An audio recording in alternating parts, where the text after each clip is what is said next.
አሜሪካንን የደፈረች የዓለማችን ብቸኛው ሀገር ኢራን ሆናለች። የትኛውም ሀገር የትኛውም መሪ አሜሪካንን ደፍሮ የተኮሰባትም ሆነ ያጠቃት የለም። በሁለተኛው የዓለም ጦርነት በኋላ ኃያልነቷን አስጠብቃ የቀጠለችው አሜሪካ ዘመኑ ያፈራቸውን ሁሉንም አይነት የጦር መሳሪያዎች መታጠቋ፣ የመጀመሪያ የአቶሚክ ቦምብ ባለቤት መሆኗና የተቀናጀ የመከላከያ ሰራዊት ባለቤት መሆኗ ዓለም ላይ የማይደፈርና የማይነካ ኃያል ሀገር አድርጓታል።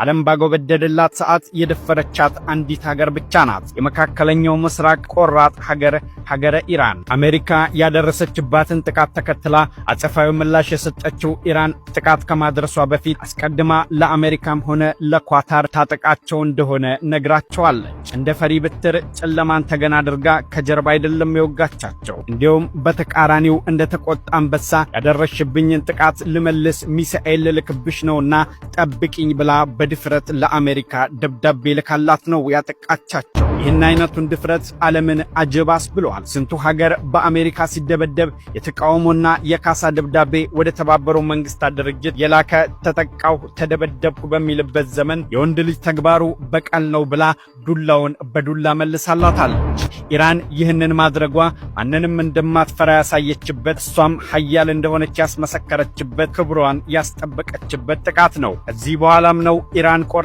መነሳቷን ሲያዩ በአንድ ሌሊት ትራምፕ ወደ ድርድር የመጡት። እንደፈረሰ አይጠራም ነውና ነገሩ አረብ ሀገራቶችን አስጨንቃቸው አድራለች። ዓለም ላይ ማንም አሜሪካንንና የአሜሪካ የሆኑ ንብረቶችን ያጠቃ ቀርቶ ያሰበ ሀገር እንኳን የለም ከኃያሏ ኢራን በስተቀር፣ ከቆራጡ መሪ አያቱላህ አሊ ካሚሊ በስተቀር።